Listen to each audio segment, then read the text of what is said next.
It's time to accelerate. Hi, I'm your host, Andy Paul. Join me as I host conversations with the leading experts in sales, marketing, sales automation, sales process, leadership, management, training, coaching, any resource that I believe to help you accelerate the growth of your sales, your business, and most importantly, you. Hello, I couldn't be more excited to talk with my guest today. Joining me is Matt Hill, founder and CEO of the Hill Group, and he's a leader in training companies how to sell at trade shows and at conferences. You know, trade shows have changed. People now come with a purpose instead of just going to wander around the show and sort of do a voyage of discovery. It's now more about going to trade shows to achieve specific goals, talk to specific vendors, and it really is a chaotic, unforgiving sales environment that in many ways is much more important and meaningful than it was in the past. And many companies just don't know how to effectively work a show from a sales perspective. And so Matt is going to help us sort it all out. Matt, welcome to the show. Thanks, Andy. Happy to be here. So before we get into that, take a minute, introduce yourself, tell us how'd you get started at sales, and really what was your impetus for starting your company? Well, I got my formal sales training at Xerox Corporation, selling engineering equipment here in the Silicon Valley area, and I got involved in training at Xerox. And then after Xerox, I worked with a regional sales training company and started to do my own thing, basic sales training, regular sales 101, major account selling, negotiation. And then this is literally how it happened. Some guy I was talking to on the phone asked me what I did, and he moved exhibits around. He was a transportation rep, and he asked me, hey, can you train people to work at a trade show? And I said, sure, I can figure that out. Now, that was 26 years ago. So I've been doing this a long time. And Have you figured it out? What a good question. I have for the most part, but I was just at a show in Phoenix about 4 days ago, and I learned something new. And I was at another, working with another client in Vancouver, Canada, a week and a half ago, learned something. I'm always learning. It's always changing. It's a great field because you're working with people. It's always different. So well, yeah, it's sales in general, right? I mean, that's as right. many years and decades as you have been in it and I've been in it, and you're always going to learn something new every day. I think that's certainly part of the reason I do this show is satisfy my own quest for learning something new about sales from all the great guests we're having on. So trade shows, what's the biggest sales challenge that you see at trade shows for your clients and the companies you work with? Let's see, the biggest sales challenge. So I look at, first let me make a definition of that, because trade shows are sales and marketing. So the sales piece is, usually gathering qualified leads and then either contributing to the sales process, moving along, or starting it. So the biggest sales challenge is having as many good conversations with high quality visitors as possible. And inside of that, there's a number of skills that are sort of a number of things you have to do that are sort of unique to trade shows, like greeting people quickly and making sure you're working with people who can do business with you and all that stuff. It's really easy to trade show to talk to people who are nice or friendly or know a lot about your business, but they're never going to do business with you. So a big challenge is to make sure you meet your objectives, being professional and polite, but making sure you're talking to the right people and getting politely disengaging from those who can't do business with you. So that's the biggest challenge, I think, is to maximize your time, because at a trade show it's a dynamic environment, and when your trade show booth is really busy and you have more visitors than your own staff in the booth, then some other techniques need to kick in, like working with more than one visitor at a time, because the one you ignore, and research says they'll only wait 15 seconds before they give up and leave. But the one you might be ignoring might be the biggest prospect of the whole show. And if they give up and leave and don't come back, you missed it. So that's the biggest challenge, to make sure you talk to everybody who comes into your booth. Okay, so let's start at the beginning with trade show, because certainly for small and mid-sized businesses, it's a tough decision these days. Make that decision to say, okay, how do I financially justify going to a show? So I'm sure you work with companies sort of in that initial planning process. How should they set their goals? Well, let's take one step back, and I will talk about goals. How do they even decide what show to go to? So briefly, they should be talking to their vendors, and if they're friendly with any of their competitors, which happens, they can find out what shows they go to. Before they exhibit, they should walk the show as an attendee and make sure it's the kind of show with the kind of visitors that they want to address. So how do they set their goals? Let's stop there for a second. So you're saying is plan a year in advance. So if you think you want to go to show for your particular industry, spend a year and go as an attendee first before you make that decision to attend as an exhibitor. unless it's absolutely obvious. If you're a solar company, maybe you should go to Solar International. Sometimes it's very obvious, sometimes it isn't. So if it's not, rather than throw, $10,000 at the show before you are even sure it's the right show, go walk the show. Absolutely. And talk to people. Talk to the exhibitors, talk to the attendees, make sure it's the profile you want to be involved with. Absolutely. Profile in terms of the customers, the types of customers that are going to come. That's right.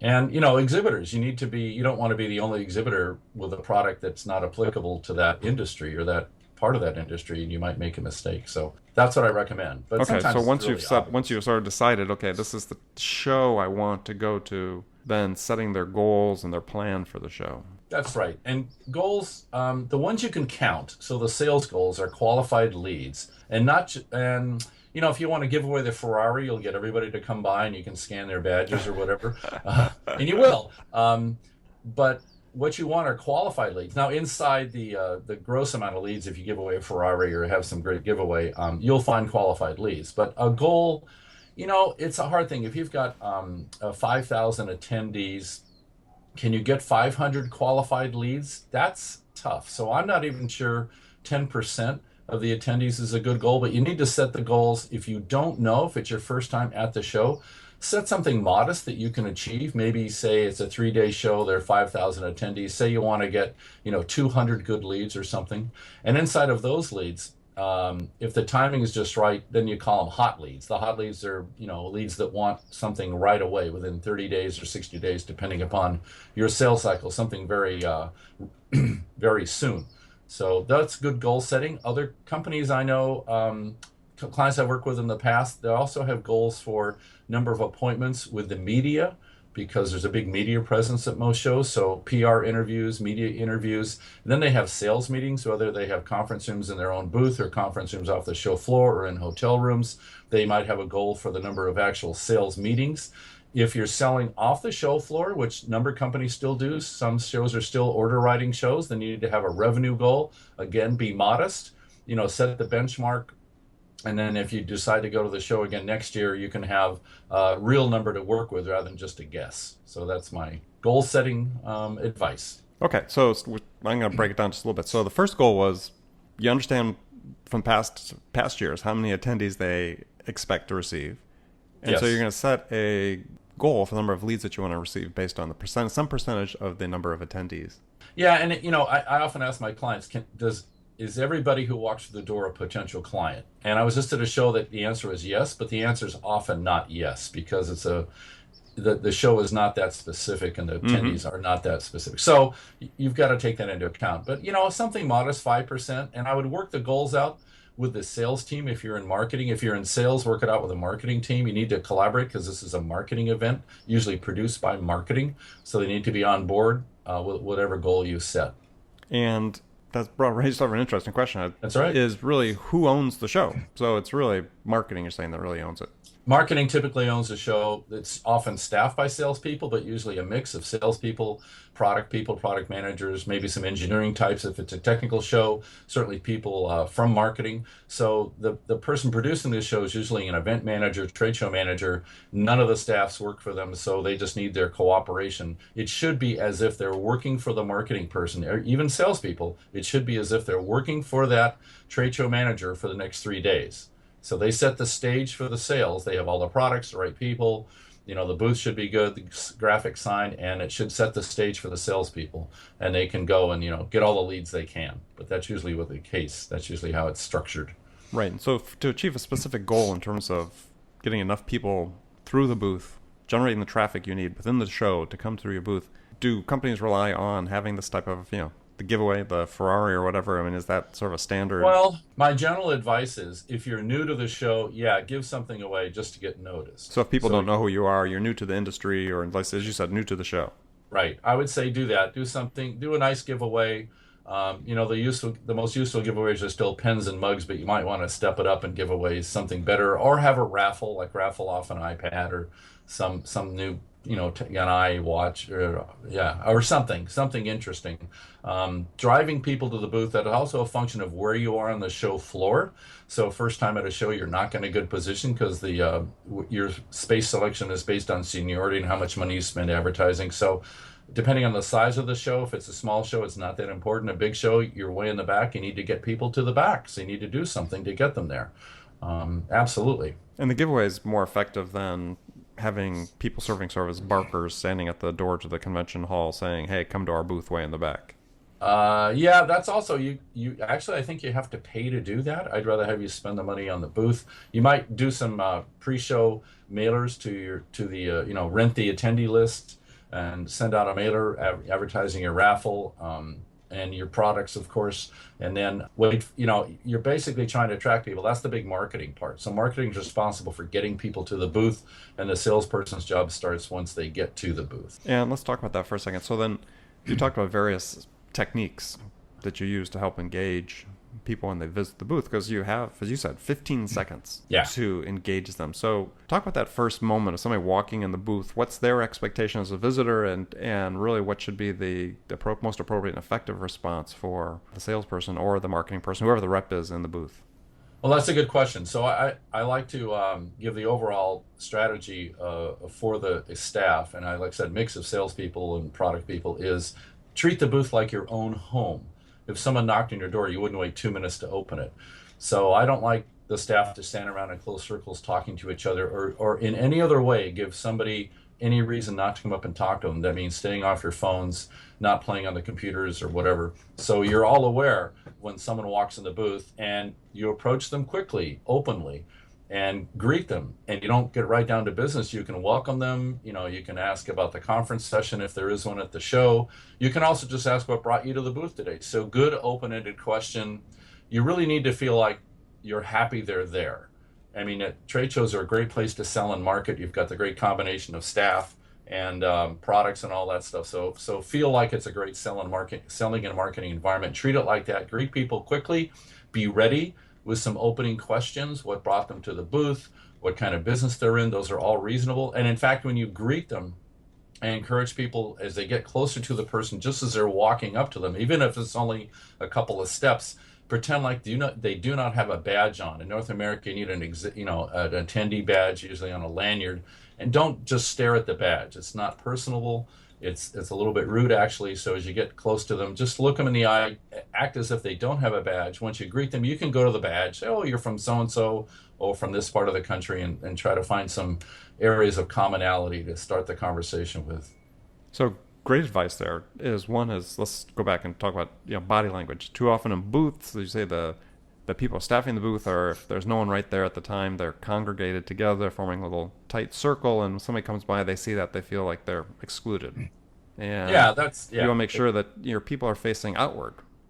Yeah, and I'm not opposed to them talking to each other, and I don't like them lining up right along the edge of the carpeting because they become part of that invisible wall between the booth's carpeting and the carpeting in the aisle. But just inside the booth, they can be chatting, they can be playing with their own products, or they can be doing something on a computer screen, but their attention needs to be on the booth itself. And if people even stop in the aisle and look inside the booth, it's perfectly fine to take a step outside and ask them if they'd like to enter the booth. But yeah, body language is key. If you don't want to be there, you're going to show that with your body.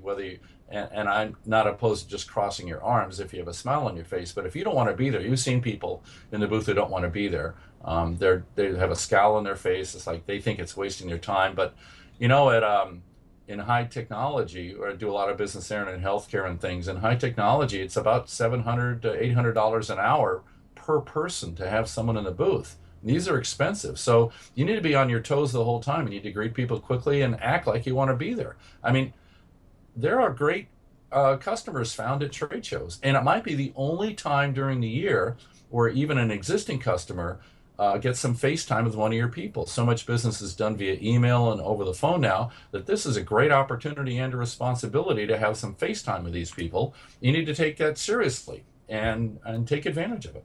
Well, and also it's really could be the first time that you, as a representative of your company, or the first time the potential customer, has devoided of an impression of your company, right? And so totally first impressions created, if it's negative, that's going to carry over into the sales process. In general, you may have lost the opportunity to even engage with that customer just by virtue of how your people are acting or not reacting to the prospect as they enter your booth. I couldn't say it better, Andy. And in fact, if you take a lead, the tacit agreement there, the unspoken agreement is someone's going to get back to you. So again, the first impression for follow-up oftentimes fails because leads aren't even followed up on. So the visitor is expecting someone to call them and nobody does, or calls them, a month later. Gee, is that the kind of service we're going to get from this company if we do business with them? So the whole thing is an opportunity to show how much you care about that person and their business, and how quick your service is to differentiate yourself from the other competitors. Great. So everybody, stay with us after the break. We're going to take a short one here as Matt Hill shares more of his tips about how to turn trade shows into an effective and productive sales tool. Hi, this is Andy. Connect and Sell is used by sales reps at nearly 1,000 companies, including hundreds of technology startups and several Fortune 500 companies, to overcome the challenges of getting prospects on the phone. Companies using Connect and Sell grow their revenues faster by enabling their sales reps to have more sales conversations in 90 minutes than they could otherwise achieve in an entire week. Connect and Sell can be deployed directly to your sales reps, or you can take advantage of their outbound on-demand service, which delivers qualified prospect meetings scheduled directly on your sales reps' calendars. Visit connectandsell.com to learn more about how Connect and Sell can start filling your pipeline today. Welcome back. My guest today is Matt Hill, founder of the Hill Group. You can check him out at hillgroup.com. And let's talk about I want to pose a scenario for you. It's unrelated to trade shows, and then we'll get back into trade shows for a second. Okay. Question I ask all my guests. So you're a new sales manager. You've been hired into a company whose sales have stalled, stagnated, and upper management's really, really anxious to get things turned around in a hurry. So what are the two things you could do in the first week that would have the biggest impact? So this is not related to trade shows, as you said. Not related to trade shows, just tapping your sales knowledge in general. Tapping my sales knowledge in general. I'm not sure if I had the opportunity to look and see why sales are not happening. I truly believe for any salesperson, the fundamental difference between someone who's knocking it down and someone who isn't is activity.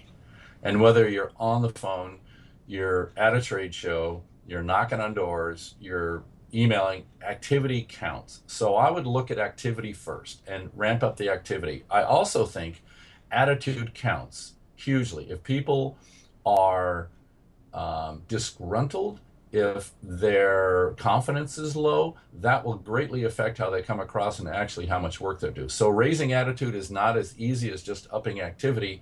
So I think the opportunity for the company, for the products, for the customer base needs to be spelled out, and you could even have a team meeting and ask for ideas on how to do this. In other words, so with those two things, the manager can ask for help and tap into the resources and the experience of the salespeople that work for them. So collaboratively, they come up with a plan of action that everybody owns and expects to implement with milestones. So I hope that answered your question. Yeah, well, there's no right answer. That's why I asked the question. Okay. I didn't fail that one. That's good. No, you didn't fail that one. Okay. So let's get back to what we were talking about right before the break, which is really most essential thing in trade show selling that gets overlooked. Is, it's great. We can have the great messaging. We can have a beautiful booth, and we can actually have good traffic through the booth in terms of leads generated. But the ROI for the trade show comes from taking orders off of those leads that are generated, and you're never going to get orders off those leads if you don't follow them up. And you've used a statistic in the past about the percentage of sales leads from a trade show that get followed up or don't get followed up. And why don't you talk about that? Yeah, when I see this number, and I see it just about every year, it still is astounding to me. And it's that sort of that overused percentage of 80%, but it's somewhere between 75 and 90% of leads aren't even followed up, which is astounding to me. The old joke, they pull the booth out of storage and the drawer falls open and there's the leads from the previous year, Which I'm laughing at. If it weren't so painfully true, it'd be even more funny. The average cost for a lead is about $275 to generate a qualified lead in an average booth. And it's just astounding to me. I mean, here's someone who wants information. And, trade show leads are like the third best or second best in Marcom, as opposed to people, making a direct inquiry into the company or sending a card back. Those are the top two. And then there's trade show leads. And, to get the respect they deserve, and even if that, visitor is not your client because it's from a different part of the country or different part of the business, it doesn't matter. It's still your company's lead. And it's getting better. I'd like to think the companies I work with are pretty good, but I see that statistic every year. It just blows me away that here's, someone who wants contact and it's not happening. It's just amazing to me. That's falls into that activity thing I brought up earlier. That activity, go follow these up. Make sure every single lead is followed up thoroughly. Complete information on the lead so the conversation doesn't have to start over. It's followed up within a week with something. That all needs to happen. I know people that get a ton of business out of trade shows. A lot of companies are missing that opportunity. So, what are some good standard processes that companies should implement in terms of capturing the lead as it comes into the booth and then getting it assigned and measuring and monitoring the follow-up that should take place after that? Well, first thing is to work with people who do business with you in the booth. So make sure the qualifying questions are there as far as, their role in decision making, need for your product, time frame, budget, all that stuff. Don't just grab business cards and stick them in your pocket. The show does not get credit for them if you do that. They won't hit the system, whether it's Salesforce or some other CRM. So make sure you have a lead system that'll take it electronically. You can pump it right into a lead system. The hot lead should go out that night. Let's stop there before we go forward.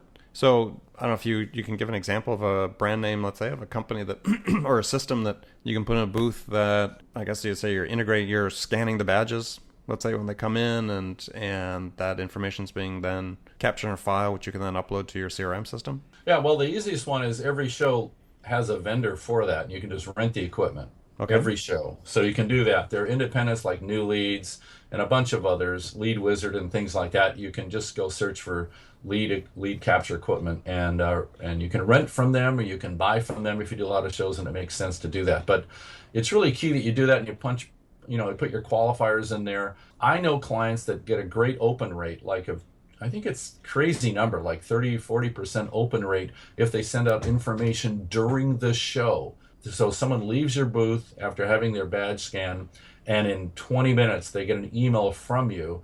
They may show it to someone else at the show. It actually might help drive traffic, but that's the capability of a good electronic system. And what I'm seeing now are more and more apps. You just rent the app, lease the app, if you will, download it to your phone or your tablet.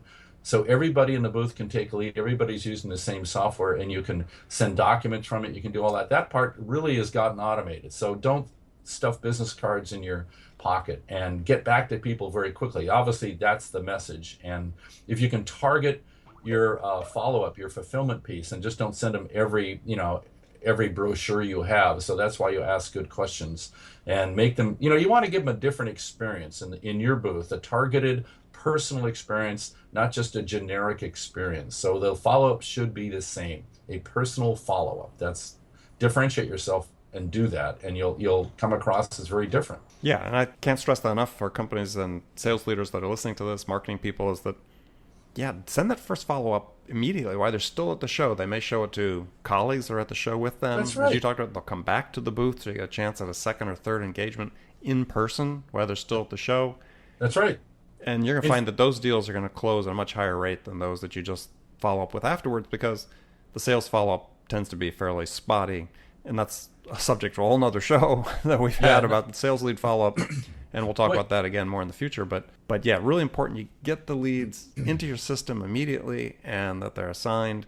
Either there's an automated email follow-up or there's actually a personal follow-up that goes out from either their assigned rep or the rep that talked to them in the booth.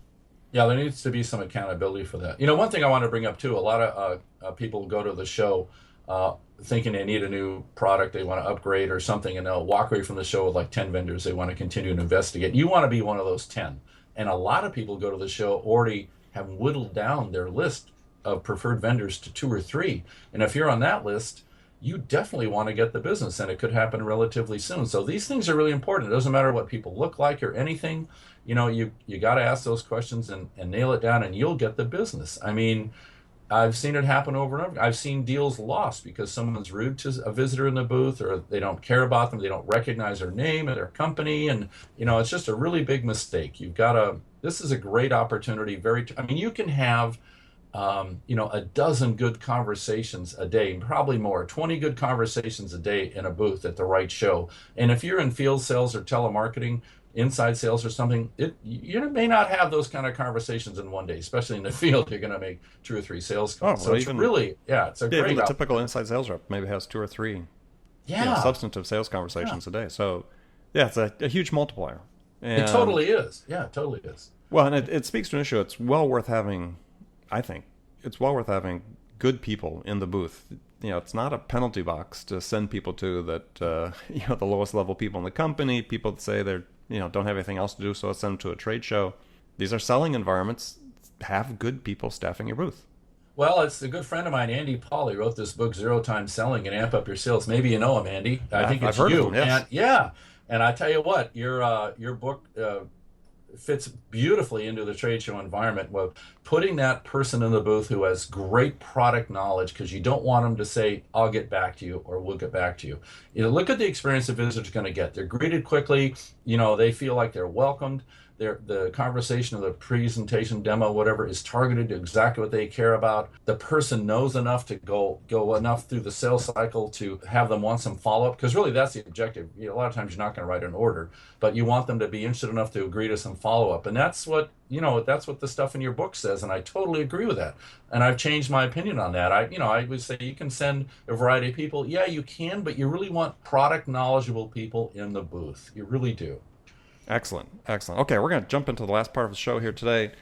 A little bit away from trade show. I'm going to give you some rapid fire questions. You can give me single word responses, or you can elaborate a little bit. All right. You ready? Oh, sure. Why not? Sure. So, what's the most powerful sales tool in your arsenal? Me. I am.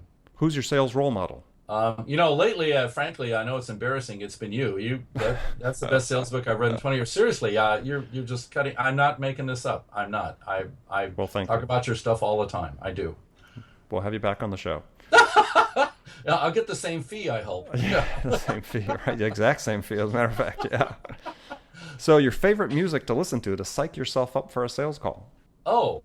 Interesting. I'm not sure I use music to psych myself up for a sales call, but if I were to, I would put on some. I'm a little bit older, so I'd put on some really fast rock and roll, some Boston or REO Speedwagon or even the Allman Brothers. I like that. So sounds great.